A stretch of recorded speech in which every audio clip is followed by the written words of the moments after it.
Le pape François est décédé à l'âge de 88 ans. Il avait été élu pape en 2013 après la démission de Benoît XVI. Les cardinaux doivent maintenant se réunir pour élire un nouveau... Bon, le dernier pape vient de décéder. À la base, c'est un événement qui, nous, musulmans, ne regarde absolument pas. Mais vu que les commentaires sont vraiment catastrophiques sous ce genre de vidéo, on remarque que malheureusement, les gens ne sont vraiment pas éduqués sur ce qu'est le désaveu. Il faut bien que quelqu'un se colle avec un minimum de visibilité pour rappeler ceci. Donc oui, le pape est décédé. Ça ne te donne pas le droit, toi, pour autant, de lui dire « Allah yarahmou ». Allah, Azza wa Jalla, nous parlant du kafir, quand il décède, il nous révèle qu'il n'y a plus d'espoir pour lui. À partir du moment où tu meurs sur le kufr, c'est fini. C'est l'enfer éternel. Allah, Azza wa Jalla, dans le Coran, il nous dit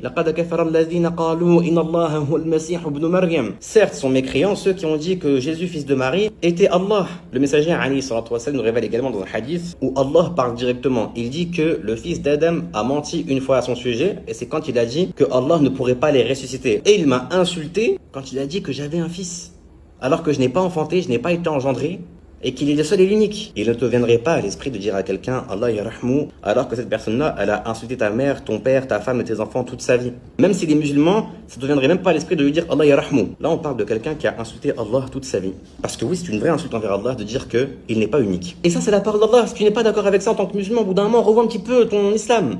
Parce que le fait que ce soit un kafir qui vient, qui dit qu'il est pas content, patati patata, oui, vous les barbus musulmans, nanani nanana, et les femmes en Iran, ok, d'accord, laisse-le parler. Mais le fait que ce soit les musulmans qui ça n'arrivent pas à le comprendre et que dès qu'on leur rappelle la vérité, ils ont de l'aversion vers celle-ci, mais ça c'est des bases, hein.